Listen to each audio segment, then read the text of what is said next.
Stay away from her. She's difficult. The manager whispered those 6 words to every new person who walked through our department doors. Not loudly, not dramatically, just a quiet warning, delivered with a concerned expression, like she was protecting them from something dangerous.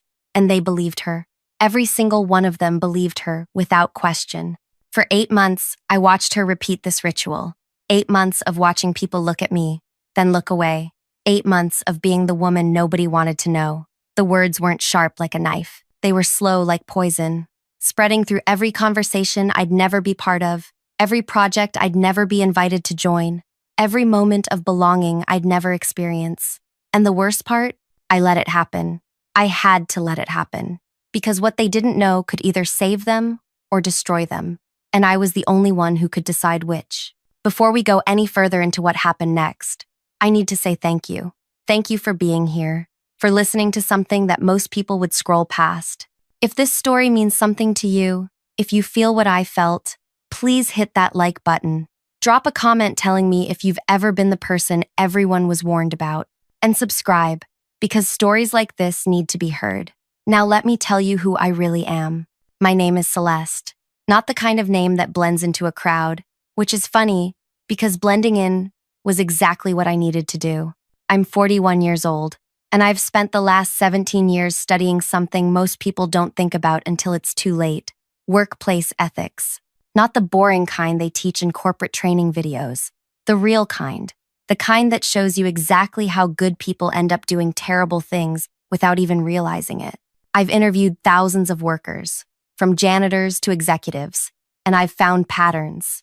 Patterns that repeat in every industry, every country, every type of organization. 3 years before any of this started, I published a textbook about those patterns. It wasn't supposed to become famous.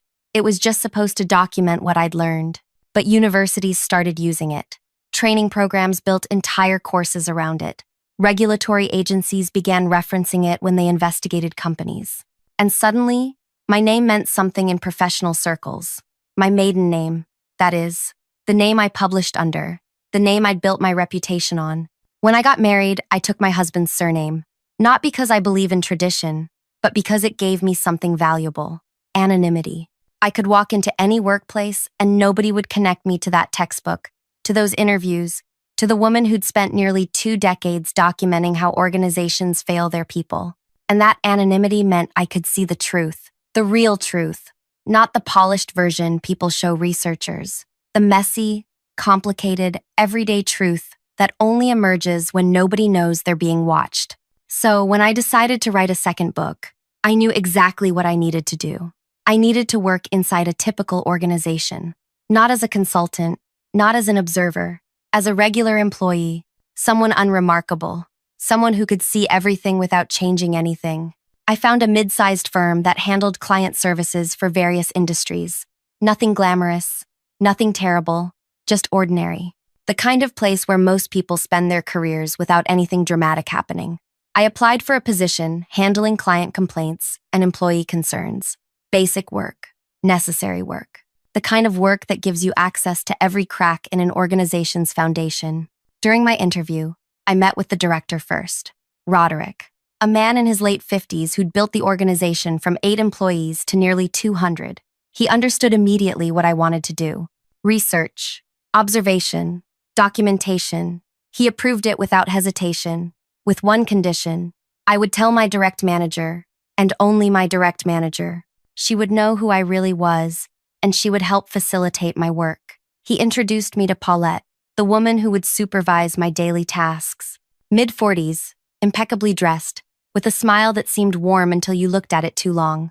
I explained my project to her in his office, with him sitting right there. She nodded enthusiastically. "Your secret's safe with me," she said. "This will be valuable research for everyone." I shook her hand. I thanked her. I started the job 2 weeks later, excited about what I might learn. The first week was normal. People introduced themselves. They explained processes.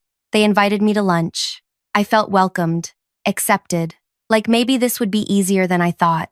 But during week 2, something shifted. Conversations stopped when I approached. People who'd been friendly suddenly seemed busy whenever I had questions. The group chat that had been active went silent every time I opened it.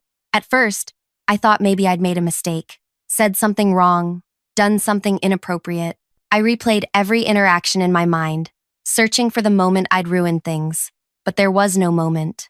There was just the slow realization that I was being erased from the social fabric of the workplace, and I couldn't figure out why. Month 3, I figured it out.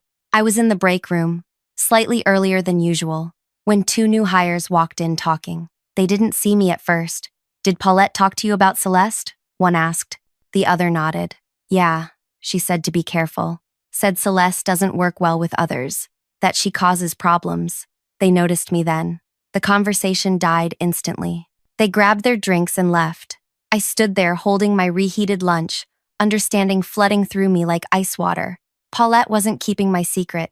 She was using it. Or rather, she was using me. She'd figured out that having a workplace ethics expert embedded in her department was dangerous. I could see everything she did wrong, every shortcut, every violation, every moment she prioritized her own convenience over proper protocol. So, she'd done the smartest thing possible. She'd isolated me completely. If nobody trusted me, nobody would listen to me. And if nobody listened to me, nothing I observed would matter. The isolation wasn't random. It was surgical. Paulette assigned me every task that gave me visibility into problems, without giving me any power to fix them. I handled sensitive client complaints, the ones where clients threatened legal action or public exposure. I processed confidential employee concerns, reading reports about harassment, discrimination, safety violations. I reviewed financial discrepancies flagged by other departments, seeing exactly where money went missing or got misallocated. Every single task was a window into something broken, and every single task was mine alone. Nobody collaborated with me. Nobody checked my work. Nobody asked my opinion. I was simultaneously seeing everything and influencing nothing. The weekly team meetings became a special kind of torture. Paulette would spend 30 minutes praising everyone's contributions. She'd highlight projects, celebrate wins, acknowledge effort, everyone except me. When she assigned new projects, she'd distribute them to people with half my experience, right in front of me, explaining why each person was perfect for the work. High-profile clients went to someone who'd been there 3 months. Complex analysis went to someone who'd never done it before. Strategic planning went to someone who openly admitted they were guessing. And I sat there, silent, because speaking up would only confirm what everyone had been told, that I was difficult, that I caused problems, that I didn't play well with others. "Don't take it personally," a coworker named Vera told me one afternoon. We'd both been washing our hands at the same time, an accidental moment of proximity. "Paulette warned us you don't collaborate easily. It's not about you as a person. It's just your work style." She said it kindly, like she was trying to help, like she thought I didn't know. I dried my hands and thanked her, because what else could I do? Tell her the truth? Explain that I'd literally written the textbook on collaborative leadership? That would sound insane, defensive, exactly like someone difficult would sound. So I kept working, I kept watching, I kept documenting, because here's what Paulette didn't understand about research. Isolation is sometimes the best vantage point. When you're not part of the social dynamics, you see them more clearly. When people forget you're there, they stop performing. They show you who they really are. And what I saw, day after day, was an organization slowly poisoning itself with small violations that nobody thought mattered. A manager who changed client agreements without documentation. A team lead who approved expenses that clearly violated policy. A supervisor who ignored safety reports because fixing them was inconvenient. None of it was dramatic. None of it was evil. It was just careless. Careless in ways that would eventually hurt real people. Month 8 brought Shiloh, 26 years old, fresh from graduate school, hired to handle client onboarding. She had this energy about her, like she was genuinely curious about everything. She asked questions during meetings, good questions, questions that made people think instead of just respond. She noticed things others missed, and on her 3rd day, she noticed me. I was working through a client complaint when she appeared beside my workspace. "Why does everyone avoid you?" Direct. No preamble. Just the question. "You'd have to ask them," I said, not looking up. "I did. They said you're difficult." She paused. But I've been watching you for 3 days now. You helped 4 different people solve problems they were stuck on. You caught an error in the client database yesterday that would have cost us a huge account. You stayed past 7 last night, finishing someone's report because they had a family emergency. None of that seems difficult to me. It seems like the opposite. I finally looked at her. Really looked at her. She wasn't trying to be nice. She wasn't trying to fix anything. She was just confused. Genuinely confused about why reality didn't match what she'd been told. "What's really going on?" she asked. I wanted to tell her, wanted to explain everything, but the truth sounded impossible, so I just shook my head. "It's complicated." She studied me for another moment, then walked back to her workspace. I thought that was the end of it, just another person who'd tried to understand and given up. But 15 minutes later, she packed her bag and left the building. It was only 2 in the afternoon.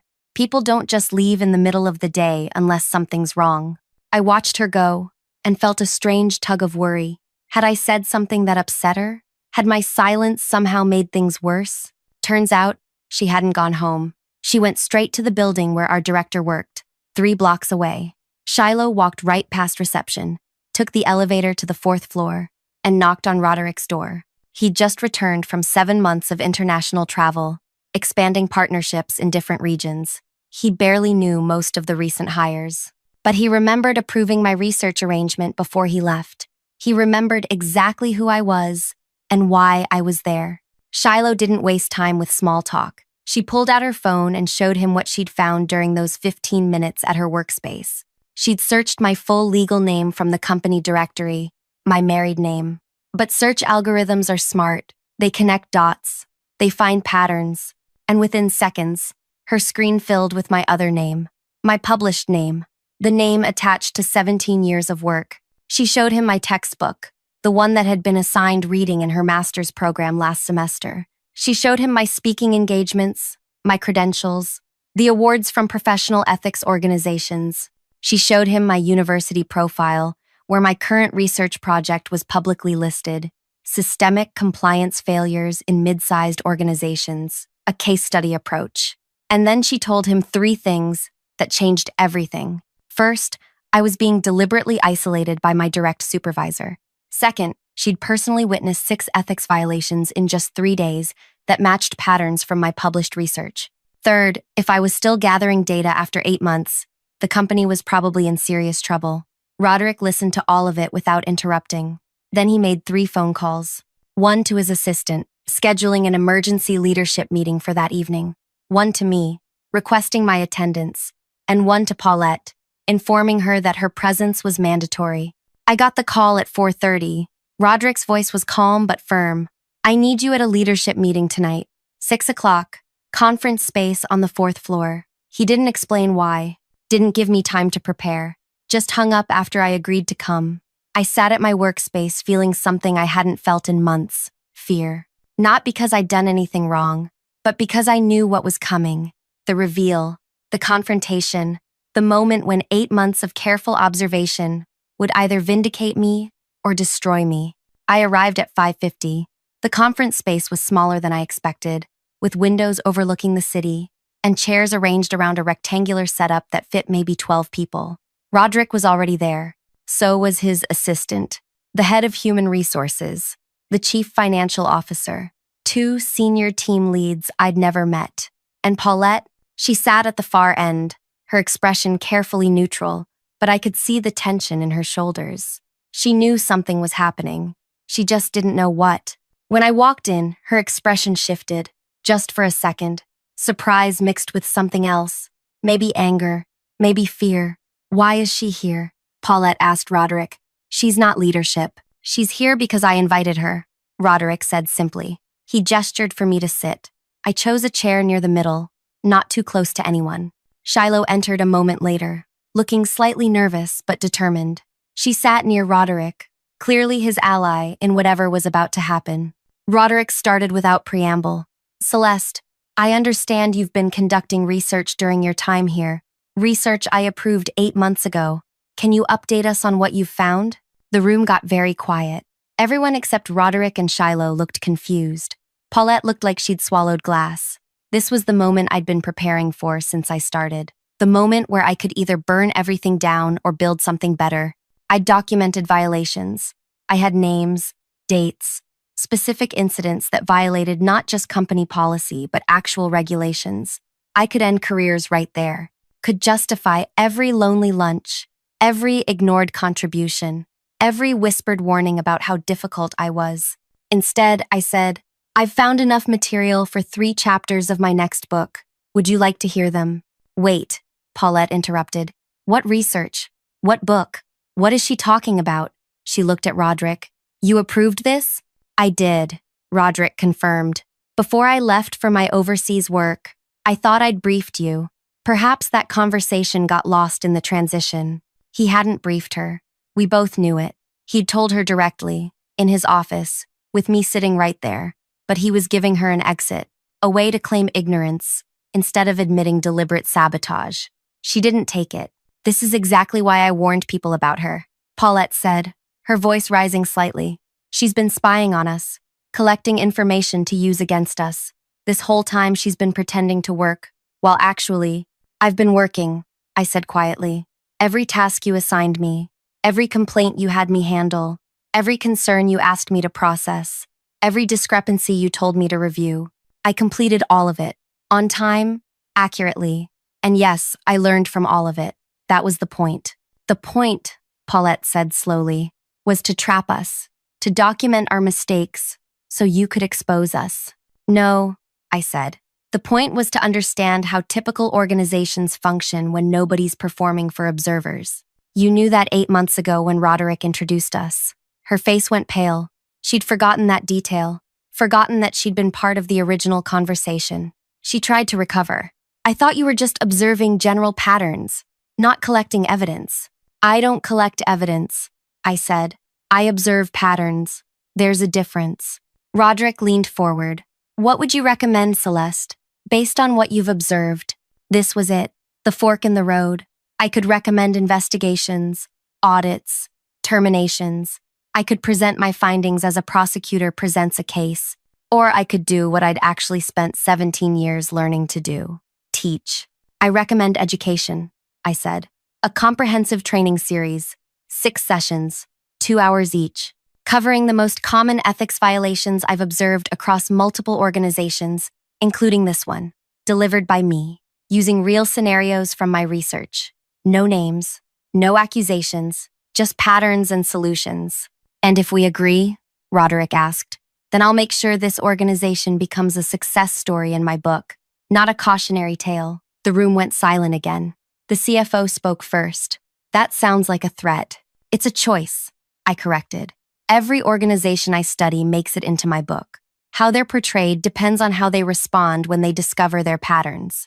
Some choose defensiveness. Some choose learning. The ones who choose learning become examples other organizations want to follow. Paulette slammed her hand on the table. Not loudly, just firmly. You can't blackmail us into compliance. I'm not, I said. I'm offering you what I offer everyone.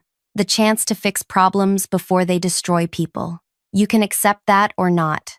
Either way, my research is complete. Roderick looked at Paulette. You told me 8 months ago that Celeste was a perfect fit for our team. What changed? She didn't answer, couldn't answer, because nothing had changed except her fear of what I represented. Someone who could see through every performance, every excuse, every shortcut. Someone who knew exactly what those shortcuts cost. The training sessions started the following week. Mandatory attendance. Every employee, every manager, every leader. 6 sessions spread across 3 weeks. I didn't mention the company by name during the sessions. Didn't reference specific people. Just presented scenario after scenario. Each one pulled directly from what I'd observed. Here's a pattern, I said during session 1. A leader isolates someone knowledgeable because that person's expertise might overshadow the leader's authority. The leader frames this isolation as protecting the team from someone difficult. Over time, the team loses access to valuable knowledge, performance drops, and the leader blames the isolated person for not contributing. This pattern appears in 38% of the workplaces I've studied. People shifted in their chairs. Some looked uncomfortable. Others looked thoughtful. A few looked at Paulette. She sat in the back, arms folded, expression blank. Session 2 focused on complaint handling. Organizations often assign complaint processing to trustworthy people, then ignore those complaints because leadership assumes if they were serious, the trustworthy person would escalate. But that person has been labeled as someone who overreacts or causes drama, so their escalations get dismissed as exaggeration. Meanwhile, legitimate problems grow until they explode. This pattern appears in 62% of the workplaces I've studied. After that session, 3 people approached me privately. They asked if they could discuss specific situations, real situations they were currently facing. I listened. I didn't give advice, just asked questions that helped them think through their options. Word spread. By session 3, I had a waiting list of people who wanted to talk. Session 4 covered financial discrepancies. Session 5 covered safety violations. Both sessions presented patterns without accusations. Both sessions led to private conversations with employees who'd been seeing problems but didn't know how to address them. And through it all, Paulette sat in the back, getting smaller. Session 6 was different. Roderick attended personally, sitting in the front. The entire leadership team came. I'd saved the most important pattern for last. Here's the pattern that underlies all the others, I said. A leader who deliberately suppresses talent to protect their position eventually creates a culture where talented people leave, performance drops, and the organization fails. This isn't about intention. Most leaders who do this believe they're protecting the team from disruption. They believe they're maintaining stability. But what they're actually doing is preventing growth, and organizations that don't grow eventually die. This pattern appears in 79% of failed organizations I've studied. I paused. Let that number sit. 79%, not a small sample, not an outlier, nearly 4 out of 5. The question, I continued, isn't whether a leader intended harm. The question is whether the organization will learn from the pattern before it's too late, because talent leaves. It always leaves. The only question is whether it leaves quietly or loudly. Paulette stood up in the back. Everyone turned to look at her. She didn't say anything, just gathered her materials and walked out. The session continued without her. We finished the final scenario. People asked questions, real questions, questions about how to recognize these patterns in themselves, how to change, how to build cultures where these patterns couldn't take root. The next morning, Paulette submitted her resignation, effective immediately. No farewell email, no goodbye tour, just a brief letter to Roderick stating she was pursuing other opportunities. Nobody demanded it, nobody forced it. She just finally understood that staying meant being the unspoken subject of every future conversation about what not to do. Roderick offered me her position, department manager, full authority, significant raise. I declined. My research was complete. I had everything I needed for the book. Taking her job would have felt like revenge, and revenge was never the point. But I did accept a different role, permanent ethics advisor, part-time, remote, essentially a consultant who could review policies, observe patterns, and provide guidance when needed. Enough involvement to ensure the changes stuck, not so much that I became part of the system I was studying. The consequences rippled outward in ways I didn't expect. Shiloh was promoted to team lead within a month. She demonstrated something rare, the courage to ask questions when everyone else accepted answers. She transformed the department in ways Paulette never could. She instituted weekly knowledge-sharing sessions where anyone could present what they were learning. She created transparent project assignments where everyone could see who was doing what and why. She built exactly the kind of collaborative environment that makes my research obsolete. Other departments started requesting similar training. Roderick approved it. Over the next 4 months, I delivered modified versions of those 6 sessions to every team in the organization. Each time, patterns emerged. Each time, people recognized themselves and chose to change. Not because they were forced, because they understood the cost of staying the same. My book publishes next month. Chapter 7 features this organization, not as a failure, not as a villain, as proof that organizations can choose learning over defensiveness, as evidence that patterns can be broken when people decide truth matters more than comfort. I used real scenarios from my 8 months there, real patterns, real solutions, but no names, no identifying details, just the story of how one organization looked at itself honestly and chose to become better. The advance copies went out last week to reviewers and early readers. One of them emailed me yesterday. She teaches organizational psychology at a university. She's assigning my book for her spring semester, and she specifically highlighted Chapter 7 as the most important case study she's encountered in 20 years of teaching. This, she wrote, is what transformation actually looks like. Not dramatic, not sudden, just steady, honest work. I forwarded that email to Roderick. He responded with 2 words, "Thank you." Paulette found work at another organization. I know because someone from my professional network mentioned seeing her name on a leadership roster. I don't know if she learned anything from what happened. I don't know if she recognizes patterns in herself now. I hope she does. I genuinely hope she does, because the point was never to punish her. The point was to show everyone, including her, that there's a better way. Last week, I visited the office for a quarterly check-in. People greeted me by name, asked about my research, told me about problems they'd solved, using frameworks from the training. And Shiloh pulled me aside to share something that made the entire 8 months worth it. "We hired someone new," she said. "And on their first day, I sent a message to the whole team. I told them questions are always welcome here, especially the difficult ones." She paused. "That came from you. From watching you sit alone for months, asking difficult questions nobody wanted to hear. Thank you for teaching us that difficult doesn't mean wrong." I think about those 6 words often. Stay away from her. She's difficult. Paulette meant them as a warning, as a way to protect herself from accountability. But in the end, they became something else entirely.